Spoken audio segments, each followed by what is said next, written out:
আলহামদুলিল্লাহ এরাই বাংলাদেশ, এরাই বাংলাদেশ। করতে চাই ইনশাআল্লাহ।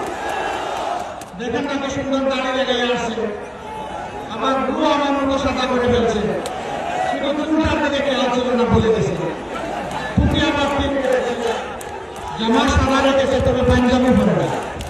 যাও ইনশাআল্লাহ।